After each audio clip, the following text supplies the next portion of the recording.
Why hello there and welcome to this video looking at the LEGO Minifigure Faces 1000 piece jigsaw puzzle. This is a jigsaw puzzle that contains around 320 different minifigure faces repeating over and over and over again, as you can see here. The finished puzzle size is 25 inches wide by 20 inches long, and this is suitable for ages 9+, and the actual piece size is this sort of size here. Inside the box you get this piece of paper showing the full jigsaw as it is, which is pretty much identical to what you see on the front of the box. And the other side is completely blank, apart from the copyright stuff in the bottom corner. The puzzle itself comes in this paper bag, unlike most puzzles which come in clear plastic, so this is obviously for sustainable, biodegradable and recyclable reasons that they have created this, which is a good thing. And here are all the pieces now spread out and sorted. Well, when we say sorted, there isn't much sorting that can be done. I've just really picked out all the edge pieces. The pieces themselves are rather glossy and you can tell they've been well printed onto their thin cardboard pieces. They are rather stiff and do lock together very well, as we can see when we look at the edges in a moment. But yes, these are all the pieces. There are no false edges, they are all normal jigsaw puzzle shaped pieces, but with a variety of shapes. So we have the normal shape, the 3-pointer, a 4-holer, a 3-holer, a 2 of each but on right angles to each other rather than being directly opposite, and 4 pointers as well. And here are all the edge pieces joined together, as you can see. This section I did without looking at any of the box, because it was fairly easy to work out which face joins up to which other face. And by the size of the pieces, it is about half a minifigure face per piece. And if we take a closer look, we can see they lock together fairly well and are fairly rigid, even though it is just the edge currently. And as you can see, it just barely fits onto this jigsaw mat that I have.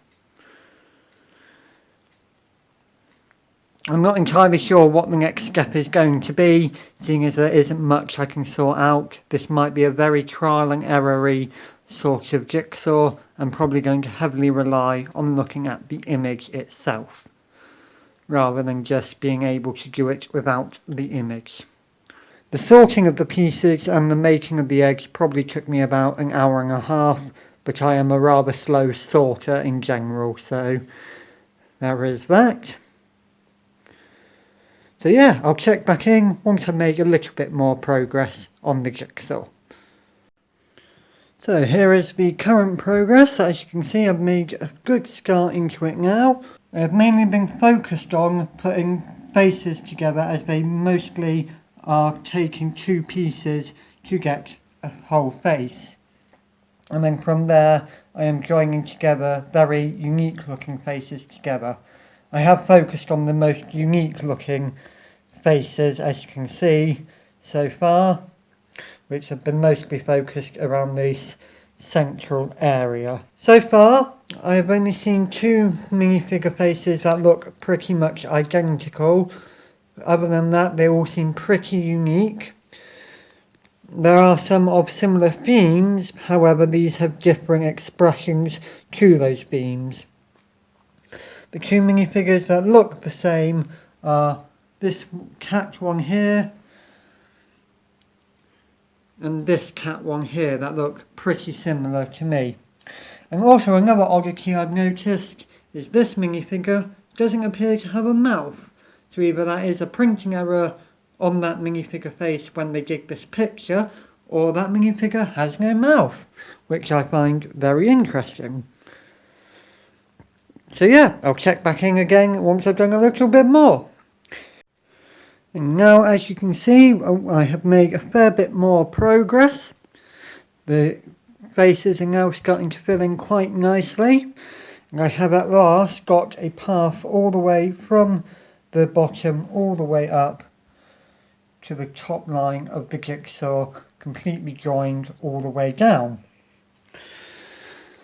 I've basically run out of all the unique faces that are present now and started working on all the people with some form of glasses on, which I've slowly started filling in and placing where they belong. But I've done most of these now as well. And even the next really obvious minifigures are the ones with beards. However, there are quite a few of these ones. And then after that it's on to the more basic faced minifigures that take up most of the rest of the jigsaw.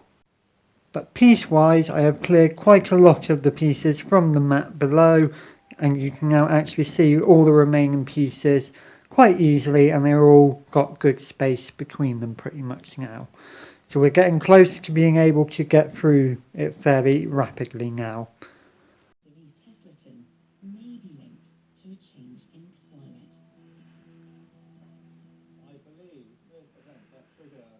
Changes in Anglo-Saxon domestic settlement, or stop them developing, is what we call the late antique little ice age. This site may have... Your holiday, your way, planned and perfected by us.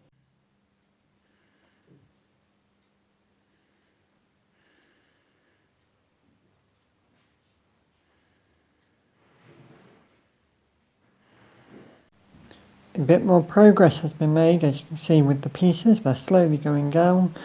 And on the jigsaw itself, we finally have a join all the way from the left side all the way out to the right side.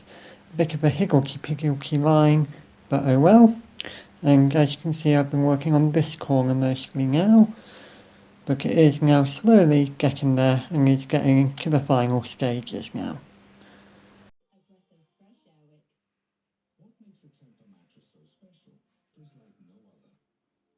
Available at stores nationwide. Lots of progress has now been made. There's very few pieces left, and the bottom half is practically finished. A few more sessions and it should be all done, hopefully.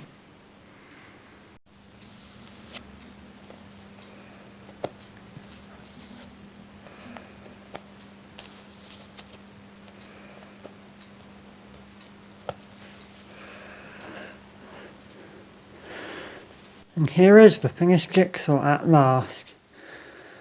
Overall, a very enjoyable jigsaw to do, and I would say overall slightly more difficult than the Lego Rainbow Bricks jigsaw, mainly because, as you can see, it's quite repetitive in the faces, and with the Rainbow Bricks you could go by colours and work across systematically and sort it by colours, whereas there is no colour sorting available for this jigsaw. Although for the Rainbow Bricks, being colourblind, that sorting was more difficult for me. As you saw throughout the building of it, I did it firstly by distinctive faces, then glasses, then beards, then I had to sort the bits into their shapes, then any other distinctive features that I could see, then by the shape of the bits once I had managed to sort them into shapes. There were only a few bits that I had to do by trial and error, but this was mainly because I was getting fed up of scanning for said pieces and not being able to find them. As I said earlier on, these all appear to be fairly unique faces, although there are some that I would say are repeats, such as this face in this corner here, and this face in this area here. But apart from that, they all seem unique. Some of them do have the same sort of features, but their mouths and eyes and so forth are slightly different, which makes it very easy to tell apart. Overall, as you can see, the jigsaw holds together very well, and I can quite easily pick it up like so. I was surprised to find that there appears to be a lot more of each unusual shaped bits than there are of normal pieces, whereas normally you'd expect the pieces to be more normal than unusual shaped. So this helped in some ways to be able to get the pieces into the jigsaw puzzle. Overall, I would probably rate this at about a 7 out of 10 for difficulty, mainly due to the lack of being able to sort the pieces into any form of sorting. And overall, a very fun and enjoyable jigsaw puzzle to do. So yeah, thanks so much for watching, subscribe, and I'll see you when I see you. Goodbye.